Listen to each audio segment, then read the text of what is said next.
Hello fellow readers and readeresses. Autumn is already here. We're surrounded by beautiful, inspirational colors, kind of like the ones that I'm wearing right now, with the smell of cinnamon everywhere you go, with nice cozy evenings by the window, wrapped in a blanket, drinking tea, and the only thing that can make that better is a nice book to go with it. So today I'm here to give you some suggestions about books that could be very, very nice to read in autumn. Now, the one condition I had put to myself when I was planning this video was to only recommend books that I have read myself, because I initially thought maybe I should just recommend things that, based on synopsis or recommendations from friends, I can pass on to you, but I don't think that's very fair. So we're going to stick to the ones that I have read. Maybe there are better ones that I didn't include in this list, and if so, I would be very happy if you could put them in the comments so that I can take advantage of that. Oh, one more thing, the books are going to be predominantly fantasy because that is what I predominantly read. Let's go. Now, the book we're going to start with is the only book on this list that isn't fantasy, and that is Little House in the Big Woods by Laura Ingalls Wilder. I hope I'm pronouncing the name correctly. This is a middle grade historical fiction based on the life of the author as a little girl living in the big woods with her mom and dad and her older sister.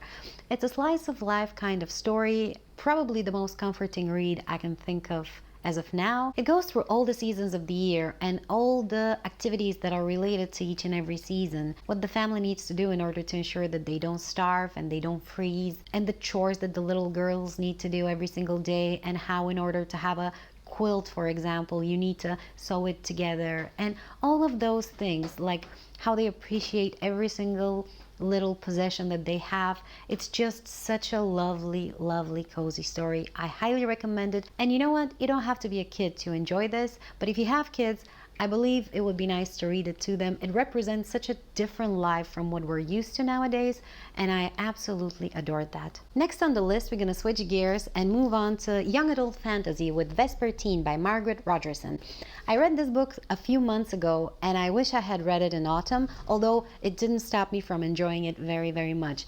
As I already mentioned, it's a young adult fantasy. It follows Artemisia, who is an orphan and lives in a convent where she takes care of the bodies of the dead. In this world, due to an event that happened a long time ago, the spirits of the dead rise if their bodies aren't taken care of properly right after they pass away. What this book has to offer is an interesting atmospheric world with deep and rich lore, with a magic system that is perfectly suited for the fall season, and very, very likable characters. Our main character, Artemisia, is probably one of my favorite young adult heroines to follow. She is smart and kind and has this very interesting personality. She is determined and brave without being arrogant, which is very rare in young adult fantasies, I think, these days. And then the secondary characters aren't just background for her, they're actually people with depth and emotions, and they play a very important role in this book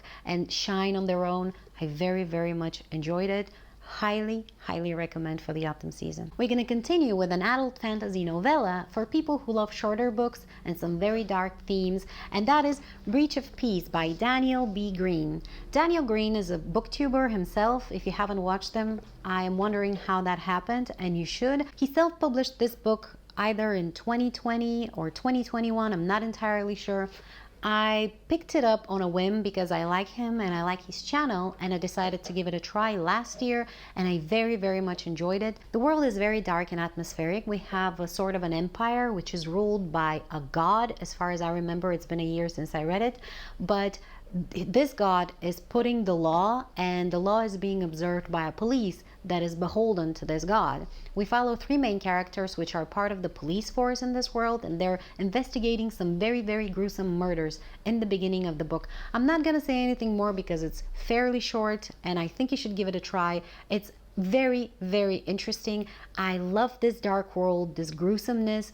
I would call it grimdark fantasy, but I haven't read enough in this series to give perfect opinion. I have the second book in the story as well, which is a full-length novel, I believe, and I'm planning on picking it up one of these days. We're going to continue with Red Sister by Mark Lawrence. This is another adult fantasy and the first book in the Book of the Ancestor trilogy. It follows a young girl called Nona who is taken to a monastery to be trained as an assassin nun. Now, this is a world that is locked in eternal winter, and the setting is more so wintry, but the feel behind it is all very gloomy and very, very applicable for autumn, I believe. It has this underlying dread that I always enjoy in my autumn books. I'm not gonna say too much about the setup of the world because it's so interesting with the reason why it's eternal winter and how they're surviving, and with the geography of it and how people have adapted to it. It's just such an amazing story. It has a very interesting main character who is morally gray in any aspect you can think of. She does some quite bad things, but you always end up understanding the reason, at least I did. There's some very interesting relationship between a lot of the characters. Some of the secondary characters are also amazing. It's very unusual in the way that the story is told and the way that the plot line is unraveling for us.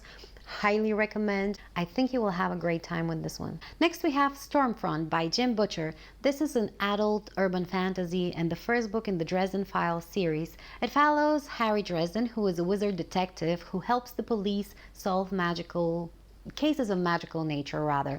I have only read this book in the series and I very, very much enjoyed it, and people say that the books that follow after it get better and better, and I'm hoping that is so. I read this one last autumn and I think it's perfect for fall because the setting is so gloomy. It's raining all the time. There's this underlying dread that I mentioned earlier. Now, what this book has to offer, in my opinion, is a very interesting rendition of our world, an exciting and thrilling plot line, and a lovely main character in Harry Dresden, as well as some very interesting secondary characters. Now, I have to mention that Harry isn't to everyone's taste. Some people that I have talked to have DNF'd the series because they find Harry somewhat offensive. I don't think so. I empathize quite a lot with him. I think the way that the author has utilized the character traits, the positive and the negative ones, perfectly illustrate what the main character has been through and the life that he's leading, and how loneliness sometimes might lead one to seek connections in the wrong way and in the wrong places.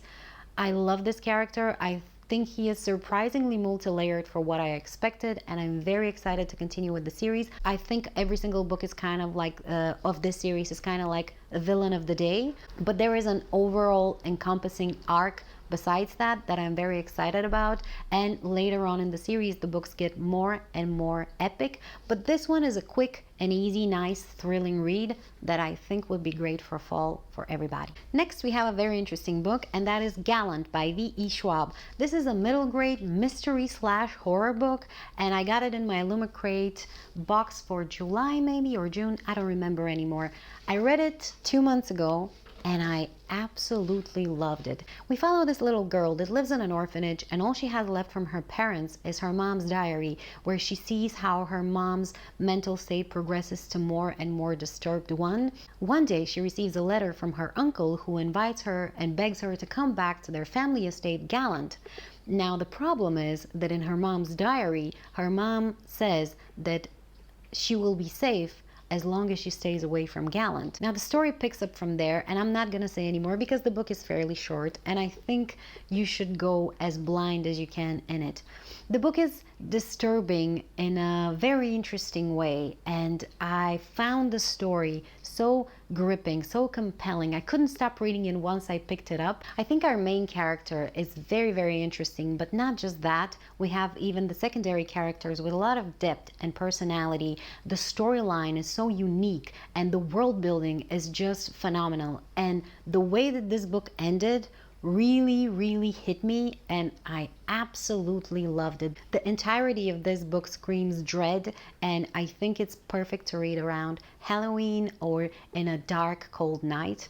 It's just phenomenally atmospheric. And then we're going to continue with the most recent book I have read as of today, and that is Ninth House by Leigh Bardugo. This is an adult fantasy / dark academia, and is the first book in the Alex Stern series. It is set in Yale and the surrounding town, following a young girl who has no proper education but ends up being accepted in Yale because of her extraordinary ability to see greys, and greys are the spirits of the dead in this universe. Now, the sorority houses in Yale, so to speak, are secret societies that focus on certain types of magic. And Alex is given the opportunity to join as a part of a different secret society that is supposed to keep all those other magical ones in check and make sure that they don't go out of line too much. This book is so dark. The world is so perfectly illustrated by the author. I think the setting is one of the best things here. I'm not a huge fan of university setting, but in this case, I think it was very well done. Now, this is Leigh Bardugo's first adult book, if I understand correctly, and if you've read anything from hers before, please don't expect the same thing. This is completely different. The only thing that I find that is the same as her prior books is that her writing style is just as easy to read as it was in Grisha Trilogy. It just flows so nicely. I can read 100 pages and not even notice, which is very rare these days, I would say.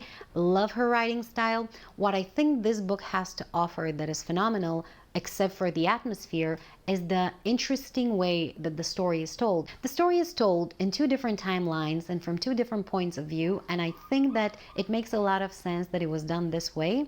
I often don't like it when authors utilize this method, but I think here it was very well done. It's not confusing at all, and it ups the tension so much. What I also think the author has managed to execute perfectly is the main character of Galaxy Stern, or Alex Stern. Often when I read about a 19-year-old badass character, I find them to be cringy, but I think in this case, Leigh Bardugo has managed to execute the main character's backstory and her development and her mannerisms in such a way that it actually makes sense. Besides that, the supporting characters are also very nicely executed, and the plots and the twists are so nicely woven into the story, and they kept me on my toes. Now, I am recommending this book, but there is something that I will be remiss not to mention here. The book is very, very dark. And I don't just mean in the usual murder, dismemberment way. I think we are all quite used to this type of violence in books. What I mean is that the author doesn't shy away from really graphic violence from more intimate nature. It disturbed me quite a lot to read those. I mean, she doesn't go into too much detail, I don't think, but she calls a spade a spade. And there is one scene that involves the ingestion of substances that are supposed to only leave the body, not the other way around. So be warned about those things before you pick this book up. I know that there's some differing opinions on it. Some people think it's terrible, some people think it's great. I'm falling more towards I think it's great, but I can understand why some people don't like it. The next book I'm going to recommend, you're probably already familiar with, but I'm still going to do it because I think it's perfect for autumn and frankly any other season, and that is The Eye of the World by Robert Jordan. That is an adult epic fantasy and the first book in the Wheel of Time series. Now, I'm not going to give you a synopsis because there is a TV show about it and it's everywhere, and I'm pretty sure you're familiar with it. I'm just going to say that this is the typical quest fantasy where a group of people gathers together and goes somewhere to accomplish a goal. And it's very similar to The Fellowship of the Ring to an extent. Now, technically the book is set in spring, but the gloominess and the dread of the story really makes it more applicable to read in autumn, in my opinion. It's just one of the coziest reads out there, and like all the classic fantasy, it's perfect to sit home and wrap yourself in a blanket and make yourself a nice cup of tea and just go into this lovely vast world. And then I'm going to recommend another book that you've probably heard of, and that is The Final Empire by Brandon Sanderson. This is an adult epic fantasy and is the first book in the Mistborn series. It is set in a very gloomy world where ash falls from the sky during the day and mists cover everything during the night. We follow two main points of view and multitude of characters which live in this city that is very dark, where the Lord Ruler lives as well. The Lord Ruler is this deity who is ruling the empire. The society is split in two, with the oppressed and subservient Ska on one side and the ruling nobility on the other side. Now, there's also magic wielders in this society which are always part of nobility bloodline, and the magic in this world world is derived by ingesting metals and then getting certain powers based on the metal that you ingested and your predisposition to it. The story is more or less a heist set in this city, but there's so much more to it, and I highly recommend it to anyone who enjoys fantasy or is looking to get into it and who likes political intrigue as well, because there is some of that here in this book too. The darkness and dread in this book is so palpable, and there's such a gloomy atmosphere. I couldn't recommend it enough to read in autumn. And last, I'm going to recommend a book that I didn't necessarily like, but I think it might appeal to a lot of people, and I think it could be perfect to read in autumn. And that is The Death of Mrs. Westaway. This is an adult standalone thriller that follows a young woman who reads tarot cards for a living and is in some deep financial trouble. One day she receives a letter that her grandma has passed away and that she might be entitled to some hefty inheritance. That surprises her very much because she doesn't have a rich grandma and is absolutely sure that this letter is supposed to be addressed to someone else. Still, the opportunity seems quite enticing and might be her only way out of her financial troubles, and the story goes from there. I have full review of this book, both spoiler-free and spoilery, and I will put them here if you're interested in watching them. But why I think it could be perfect for autumn is because of the setting. It's dark and dreadful and rainy, and the house where the story is set is very creepy in a lot of ways. Some of the characters too. And as a whole, you can never go wrong with a thriller in autumn, but I think this one is perfectly set for that season.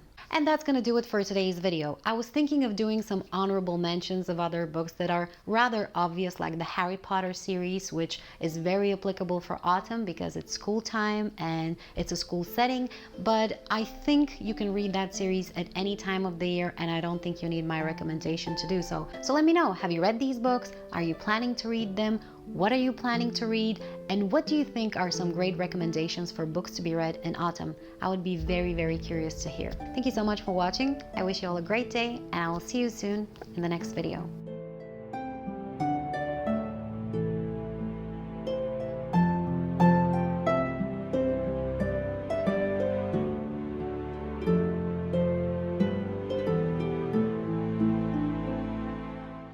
Once upon a time, there was a person who wasn't subscribed to my channel, and then they did, and they lived happily ever after.